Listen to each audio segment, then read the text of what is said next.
Hey folks, it's Nate. It's time I got back to the drawing board, and today we are going to take a look at something a little bit different. I'm recording this on the 4th of July. You may still hear some celebratory fireworks going off out there. Apologies if you pick up any of those, but it is a celebration no matter what they say.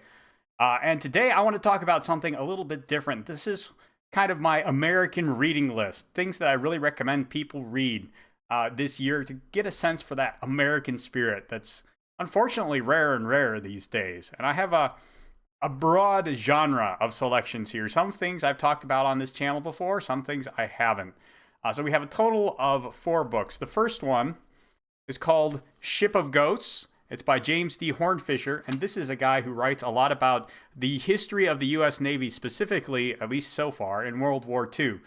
And this book in particular, I think bears a lot of relevance to culture today because it is a book about what to do when you feel like everything's been shot out from under you. This is the story of the USS Houston, which was a light cruiser, I believe, that was part of the Asiatic Fleet, as they called it at the time, what you might think of as the Pacific Fleet.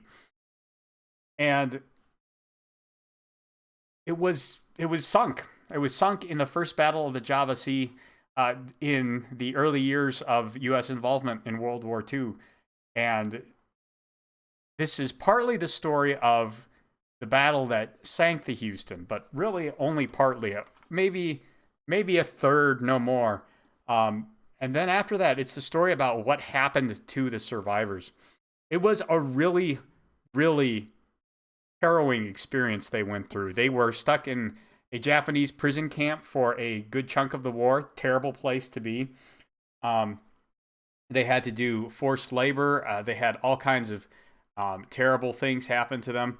And I believe they were caught up in as they were being relocated, they were caught up in a U.S. sub-attack. This was something that happened from time to time. They were moved on a cargo ship. And of course, cargo ships are your prime target for submarine attacks in World War II. Regardless of what side you're on. So a U.S. submarine actually sank the cargo ship carrying some of the survivors. Terrible case of friendly fire. Fascinating story to read here. And yeah, it's a testament to their endurance, to their commitment, and to the people who didn't make it. And it's really worth the read to see the kinds of struggles these people had to survive in order to bring us to where we are. And I know that's primarily the purpose of Memorial Day, but even on the 4th of July, I think it's something worth thinking about because we have the country we do because so many normal people went and struggled and suffered through these things to bring us where we are. And this is a forgotten page of that history. That is well worth reading. Second, and on a much lighter note, I would recommend The Humorous Mr. Lincoln. This is kind of a collection of anecdotes and first and second-hand accounts of Lincoln's life that focus primarily on his sense of humor. We hear a lot about his sense of his sense of oratory. When his speeches are discussed, we hear a lot about his political senses, which were very sharp. He was also a pretty brilliant tactician, actually. If you read about some of the things he had to learn and teach himself at the outset of the Civil War, because none of his generals seemed to understand these things. So he had to wrap his brain around them so he could properly assess his generals. And that would eventually bring him to, of course, General Grant, who really gets a bad rap, I think, in a lot of popular histories. He was actually a very brilliant strategic and even tactical general, and it was thanks to Lincoln's great personal education and his learning about military tactics that he was able to recognize that.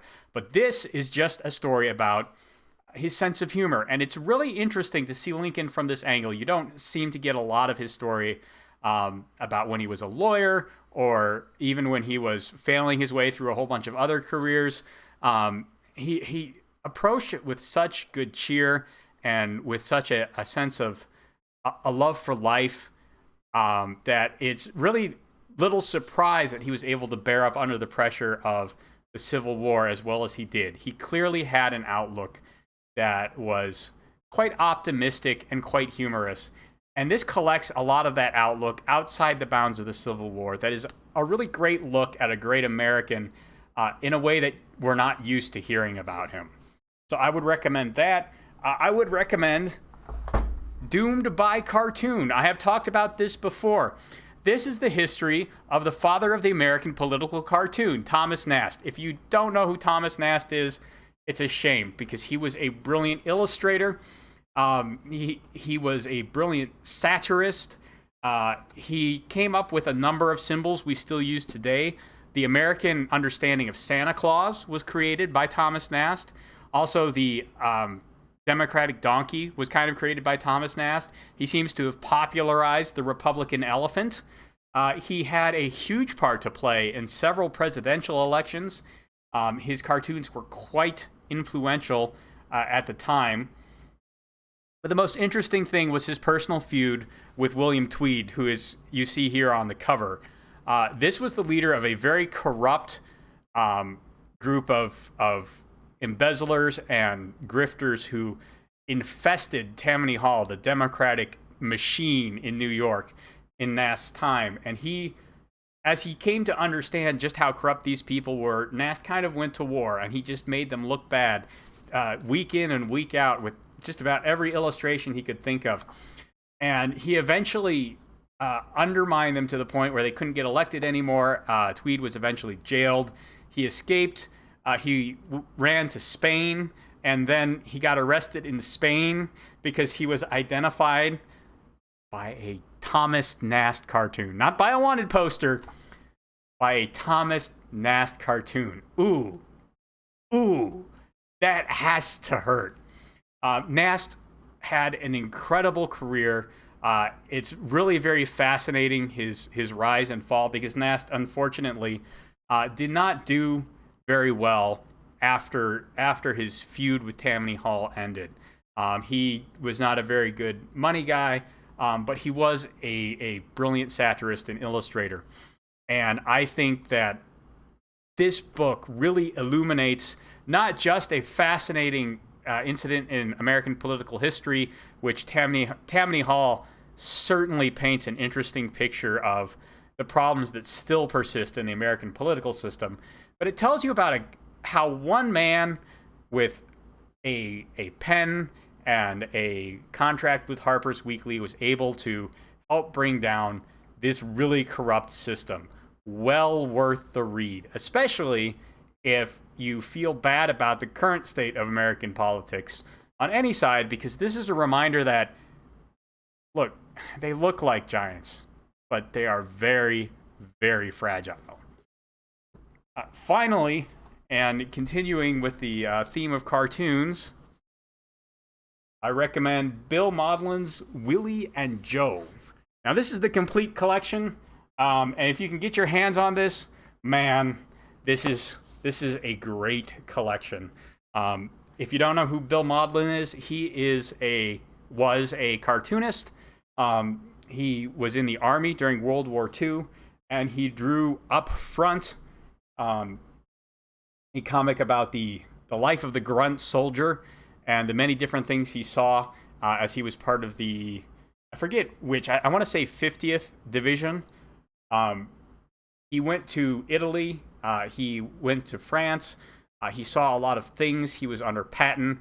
In fact, Sergeant Maudlin had a no-rank private meeting with Patton because he wouldn't stop making fun of him in his cartoons. He had a very colorful life. And he brings to life something you don't get in a lot of any kind of history. He brings to life the daily trials. Maudlin was not about the strategic considerations. He wasn't about the tactical considerations. He wasn't about the moments of personal bravery. It was about the huge stretches of boredom in between, and also the occasional moments of absurdity that would come up in these very high-stress situations. And it's a fascinating thing to read. It's a fascinating part of the campaign experience that is doubtless as true today. with, of course, different set dressing and context, as it was during World War II. And if you can't get the complete collection, any collection of Upfront or Willy and Joe, which were the two protagonists that were in most of his comics, any collection of those is going to give you some of that insight. I particularly recommend this collection because it has liner notes and historical context that will let you know what Malden was doing at the time. He spent, I think, about a year, maybe a year and a half, at an army base down south somewhere because they were drilling the division, bringing it up to strength, getting its staff, the general and other high-ranking officers sorted out.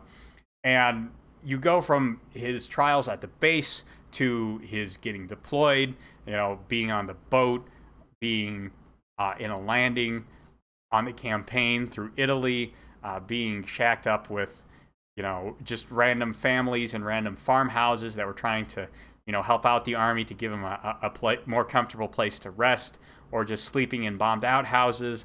All kinds of different aspects of army life are in these comics. Just one or two panels, a couple of lines of dialogue, brilliant storytelling, really worth reading. Again, much like Ship of Ghosts, to get a flavor of what people have had to do and what they've had to endure to bring us to where we are today. And where we are today is not that bad. So as you celebrate the United States of America, consider looking at some of these books and getting a better sense for underappreciated parts of our history. Anyways, I hope you enjoyed that. It's a little bit different today, I know, but if you have a great history book, or specifically U.S. history book, that you would like to share with us, just drop it in the comments down below. I'd love to hear about it, track down a copy, and read it myself. There's a like button and a subscribe button there. You can use them as you see fit, and I'll talk to you later.